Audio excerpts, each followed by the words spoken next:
All right, guys, as you guys can see, the birds are out. They're loving it. They've been out for the last few weeks, probably close to 3 weeks now. I let them out in the morning.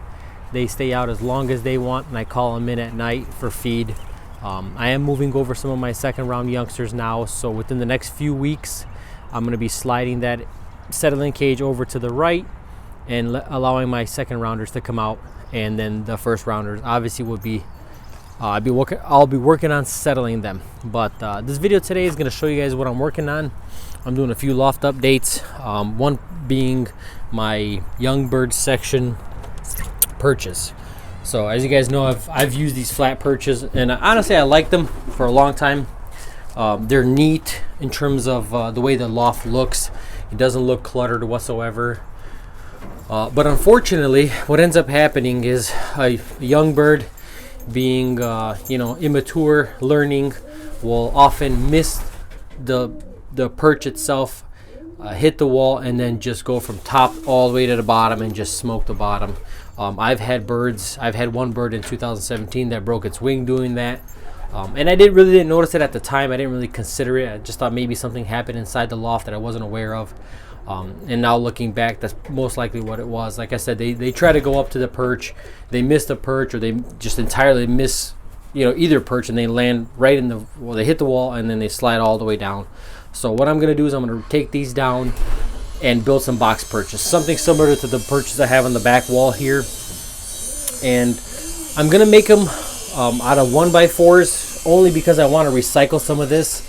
I hate to just throw it away, and I have 6 pieces, let's say 7 footers in each side, and I hate to just throw them away. So I'm going to go ahead and make these boxes out of 1x4s instead of the 1x3s that I've been using in the past.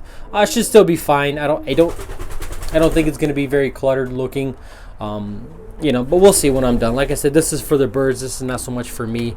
As much as I like this style perch, I'm going to go ahead and do a box perch instead. Hopefully that keeps the birds from hurting themselves. And also I increased the overall perch space. So right here, as you can see, I have 15 perches on each wall, which gives me a total of 30. With the available space in the box perches I'm going to actually get 25 perches per wall. Not that I'm going to keep 50 young birds in a 5x5 section, which is, that's an astronomical number when you consider the amount of space available. But each bird has multiple perches if they choose to want one, or there's no need for a bird to be on the ground at any point. There'll be multiple perches. But guys, we'll take you on the next one when I go ahead and hang them, and I'll show you what they look like when they're done. All right, guys, we're finally done. It took close to 3 hours to get them done, about, let's say 2.5 hours. And honestly, the first one took the most amount of time until I got the measurements of what I needed, and then I basically cut out some templates, and then it was a matter of just stapling everything together, screwing everything together.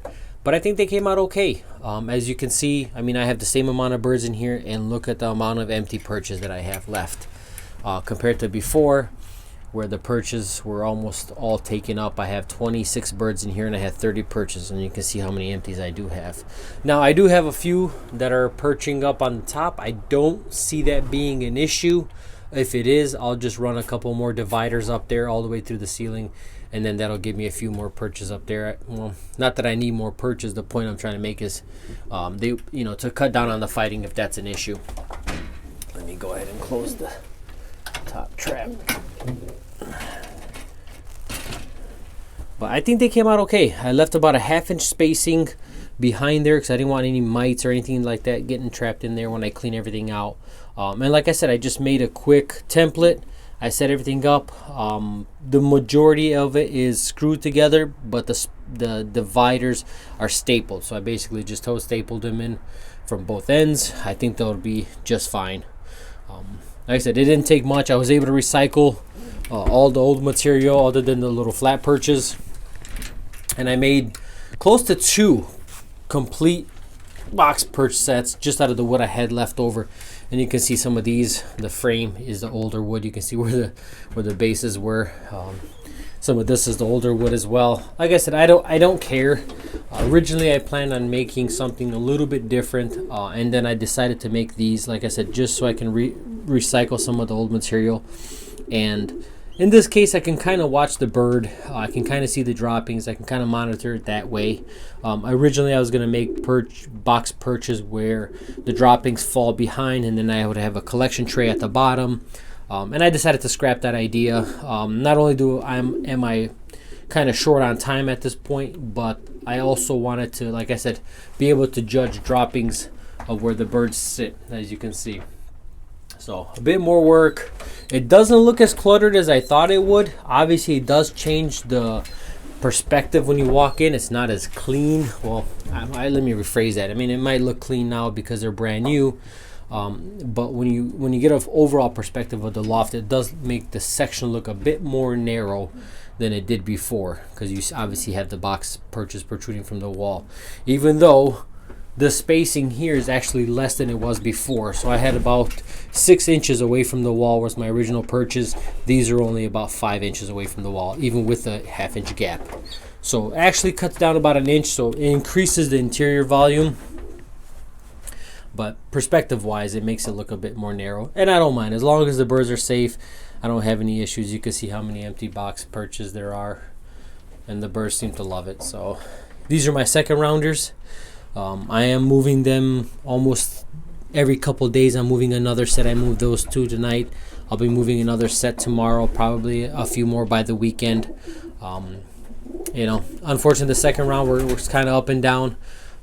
Some birds laid within a few days, other birds after a few more days. You know how it goes with the birds. Not a surprise there. But that's it, guys. I think it looks okay. I mean, like I said, the end goal was for the birds to be safe and for them to have an environment they want to come home to. Because in my opinion, I have not found a motivator for young birds other than the perch. If they love their perch, they love their box. That's pretty much the only motivator I've ever found to bring a bird home from a race. So I might be wrong. If you guys have tried different things and have found that works, that's fine. I've flown birds on eggs. I've flown birds on babies, and I've not had any luck with that. Birds come home, and if you watch them closely, they don't even realize that they have youngsters or they have eggs. They go, they eat, they drink, they sit for a minute, and then they realize, wait a minute, there's a nest that I have to go to. So nonetheless, rambling on, guys. I think it looks okay. I'll get used to it. Next couple of days, as I start to come back in here, I'll get used to the overall appearance. I mean, it's been the same way for about 3 years, and I'm hopefully I'm changing it for the better. All right, guys, we'll see you on the next one.